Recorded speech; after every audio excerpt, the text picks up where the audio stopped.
To present this award to one of those 5 nominees, please welcome Sterling K. Brown and this year's winner for Guest Actor in a Drama Series, Ron Cephas Jones.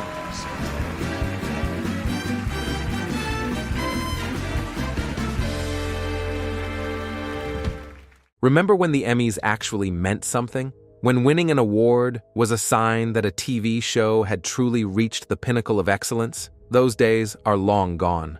Instead of being a celebration of television's best, the Emmys have turned into a bloated, predictable, and irrelevant spectacle that fewer and fewer people care about.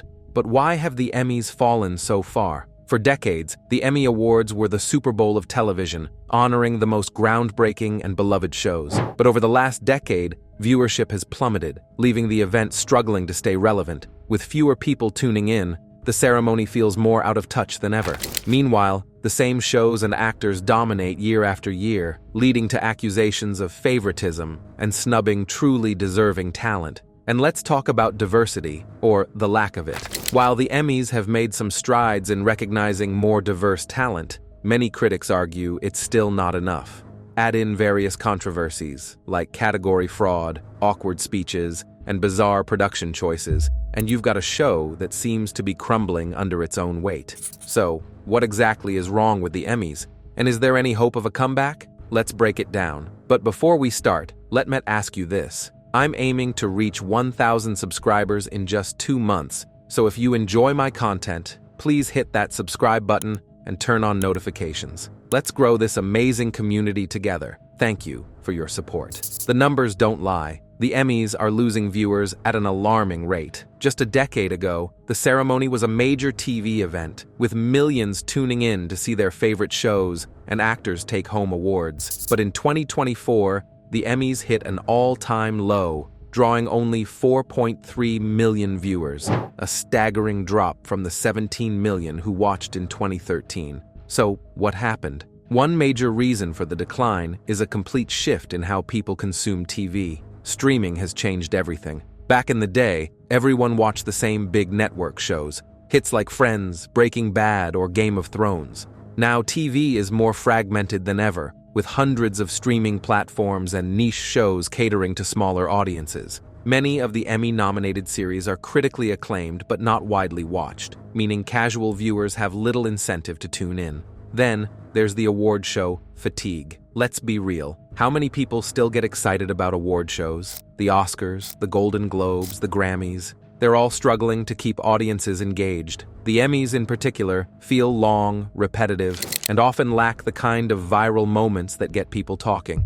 In the age of TikTok and YouTube, where everything needs to be short and attention-grabbing, a 3-hour televised ceremony just doesn't cut it. Another issue, a lack of mainstream appeal. The Emmys have become dominated by a small pool of prestige shows. Think Succession, The White Lotus, and The Bear. Sure, these are great series, but they don't have the widespread cultural impact that older Emmy-winning shows once had. Many viewers feel disconnected from the nominees, making the awards feel like an industry event rather than something for the general public. And let's not forget about politics and virtue signaling. Whether it's actors using their acceptance speeches to push political messages, or the perception that awards are given out based on social trends rather than merit, many viewers feel turned off. Of course, TV has always reflected culture and politics, but when the ceremony starts feeling like a lecture instead of a celebration, people check out. So, with all these problems, is there a way to turn things around? Maybe, but it would take a major shakeup.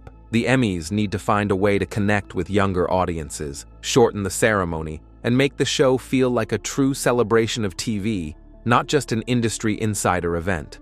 And the worst part? Declining viewership is just one of many problems the Emmys are facing. Up next, we'll talk about the ridiculous snubs and controversial wins that have fans fuming. You won't believe some of the shows and actors that have been completely ignored. If there's one thing the Emmys excel at, it's making terrible decisions. Every year, fans watch in frustration as their favorite shows and actors are completely ignored, while the same few series dominate the awards. The 2024 Emmys were no exception, and if you've been paying attention, you probably saw this one coming. Let's start with one of the biggest controversies of the night, The Bear sweeping the comedy categories. Now, don't get us wrong, The Bear is an incredible show, but is it really a comedy? Most people would say it's more of a stressful, intense drama with some dark humor sprinkled in. Yet the Emmys allowed it to compete as a comedy, leading to a clean sweep that left actual sitcoms like Abbott Elementary and Only Murders in the building in the dust. Fans were furious, calling it category fraud. The idea that networks strategically place shows in less competitive categories just to win awards. But mislabeling a show is one thing. Completely snubbing legendary actors? That's a whole other issue. Take Steve Carell, for example. Despite delivering one of the most iconic TV performances of all time as Michael Scott in The Office, he never won an Emmy for the role. The same goes for Amy Poehler, whose work as Leslie Knope in Parks and Recreation made her a fan favorite, but apparently not enough for the Emmys. And don't even get us started on the constant favoritism. Some shows seem to win just because they're considered prestigious, even when they've lost steam. Case in point, Succession. While undeniably a great series, its final season took home an insane number of awards, including Best Drama, Best Actor, Best Actress, and Best Supporting Actor. Was it really the best in every single category, or were the Emmys just playing it safe? It's not just individual snubs either. Whole genres get ignored. The Emmys have long had a bias against science fiction, fantasy, and superhero shows. Game of Thrones was one of the few exceptions, but even that show only started getting real Emmy love after it became a massive mainstream hit. Shows like The Mandalorian, Stranger Things, and Loki rack up nominations in technical categories but rarely win the biggest awards. And let's not forget how Breaking Bad was snubbed for years before finally getting recognition. So, what's the takeaway? The Emmys love safe, prestige TV, and if you're in a genre they don't respect, you're out of luck. This predictability makes the awards feel less exciting, and fans are getting tired of seeing the same faces win over and over. But wait, if you thought the snubs were bad, just wait until we talk about the Emmys' ongoing diversity problem. Because for all their talk about inclusivity, they still have a huge issue when it comes to representation. Let's break it down next. Every year, the Emmys love to pat themselves on the back for making progress in diversity. And sure, there have been some improvements.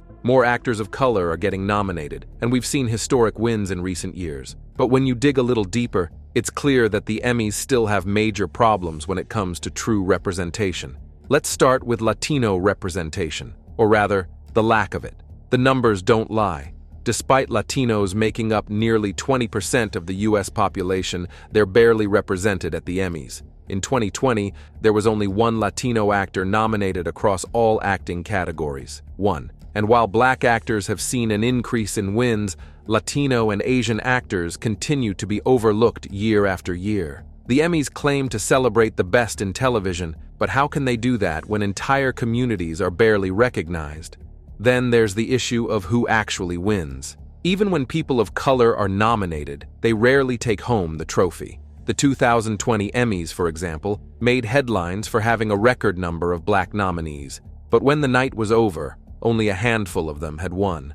In many cases, diverse actors and creators get nominated to make the Emmys look good, but when it comes time to actually hand out awards, they go with the same old choices. And let's talk about behind the scenes. It's not just about actors, it's about who gets to create and tell stories. The majority of Emmy-winning shows are still run by white male showrunners, and while there's been progress, it's moving at a snail's pace. Shows like Pose, which told groundbreaking stories about Black and Latino LGBTQ+ communities, got some recognition, but not nearly as much as it deserved. Meanwhile, mainstream shows with majority white casts continue to dominate the top categories.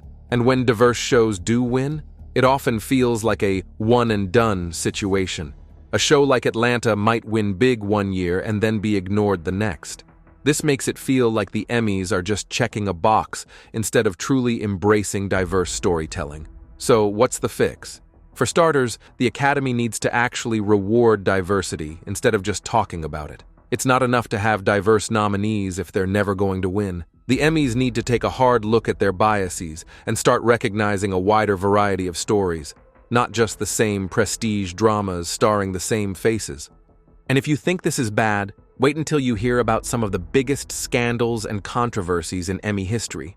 From awkward speeches to shady behind-the-scenes politics, the Emmys have had their fair share of embarrassing moments, and we're about to get into all of them. If there's one thing award shows are good at, it's creating drama, and not in the way they intend. Over the years, the Emmys have been at the center of countless scandals and controversies, from embarrassing moments on live TV to accusations of bias and behind-the-scenes politics. If you thought the snubs were bad, just wait until you hear about some of the biggest Emmy disasters. Let's start with one of the most awkward moments in recent Emmy history: John Oliver's tribute speech getting cut off mid-sentence in 2024. The Last Week Tonight host had just won yet another award, but as he began to share a heartfelt tribute to his late dog, the producers abruptly played him off the stage. Fans were outraged, calling it one of the most insensitive moments in Emmy history. And this isn't an isolated incident. The Emmys are notorious for rushing speeches from winners they deem less important, while letting A-list actors ramble on for minutes. But if bad production choices were the only problem, the Emmys might still have a chance. The real issue? Allegations of favoritism and rigged voting. Every year, people question how certain shows sweep the awards, while others are completely ignored. Some insiders claim that networks aggressively campaign for their shows, spending millions on for your consideration ads to sway voters. It's no secret that Hollywood politics play a role in these awards, but when the same handful of shows dominate every year, it's hard not to wonder if the process is stacked in favor of industry favorites. Then there's the issue of forced diversity versus actual change. The Emmys love to promote themselves as progressive, but many believe it's all just for show. Remember when they made a big deal about having a record number of Black nominees in 2020?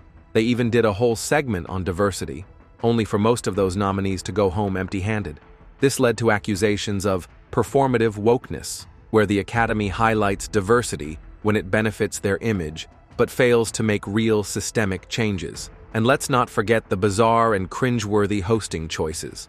From awkward monologues to jokes that fall flat, the Emmys have struggled to find hosts who can actually keep audiences engaged.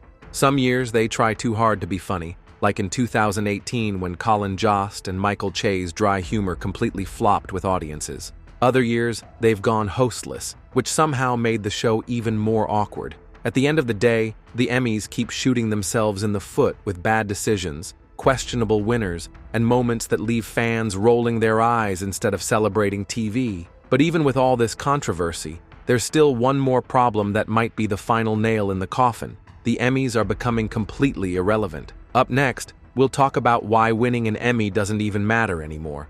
At this point, you have to ask, do the Emmys even matter anymore? Once upon a time, winning an Emmy was the ultimate stamp of approval for a TV show. It meant prestige, credibility, and most importantly, higher viewership.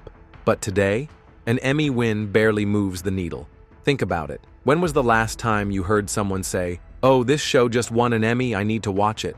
It doesn't happen anymore. Shows like Ted Lasso, Succession, and The White Lotus may rack up trophies, but their audiences are already set. Meanwhile, some of the most watched and most loved shows, Stranger Things, The Mandalorian, Yellowstone, rarely win big, despite having massive fan followings. If the Emmys don't reflect what people actually watch, why should viewers care? The streaming revolution has only made things worse. Back when cable TV ruled, the Emmys played a key role in telling people which shows were worth their time. Now with Netflix, Hulu, and HBO Max dropping hundreds of new shows every year, people rely more on word of mouth, social media, and YouTube reviews than some out-of-touch awards ceremony. A TikTok recommendation has more influence on viewership than an Emmy win. And let's be real, the Emmys are stuck in the past. They still act like traditional network TV is the gold standard, even though streaming has completely taken over. The fact that network sitcoms and procedurals rarely win anymore proves just how disconnected the Emmys are from mainstream audiences. Shows like The Office and Parks and Recreation became legendary without winning major Emmys, proving that cultural impact matters more than trophies. Then there's the predictability problem. The same shows win over and over again, making the Emmys feel like a rerun of itself. If you already know that Succession is going to sweep the drama categories, why bother watching? The lack of surprise and excitement has made the ceremony feel stale and repetitive. And let's not forget the elephant in the room. The Emmys just aren't cool anymore. Younger generations don't care about award shows. They're on TikTok, Twitch, and YouTube, watching content created by real people, not Hollywood elites patting themselves on the back. While YouTube and influencer award shows get millions of views, the Emmys are struggling to stay relevant in a world that's moved on. So, if the Emmys aren't driving viewership, aren't rewarding what fans actually love, and aren't exciting to watch, what's the point? At this rate, they're heading toward total irrelevance, unless something big changes. But is there hope for a comeback? Can the Emmys still fix their problems and regain their former glory? Let's wrap things up with our final thoughts. So, here's the reality. The Emmys are dying. Viewership is at an all-time low. Fans are fed up with the same winners every year. Diversity is still a major issue, and the ceremony itself is filled with awkward moments and out-of-touch decisions. Add to that the fact that winning an Emmy doesn't even mean much anymore, and it's clear why people just don't care. But can the Emmys be saved? Maybe, but it would take a massive overhaul. The Academy needs to embrace change instead of clinging to outdated traditions. That means making the show shorter, more exciting, and less predictable. It means recognizing the kinds of shows people actually watch, instead of just prestige dramas. And most importantly, it means making the awards feel relevant again. If the Emmys don't adapt, they're on the fast track to becoming completely obsolete. Just another relic of Hollywood's past that no one tunes in to watch. But what do you think? Are the Emmys still worth watching, or are they beyond saving? Let us know in the comments. And if you enjoyed this deep dive, don't forget to like and subscribe. We've got plenty more videos coming your way. See you next time.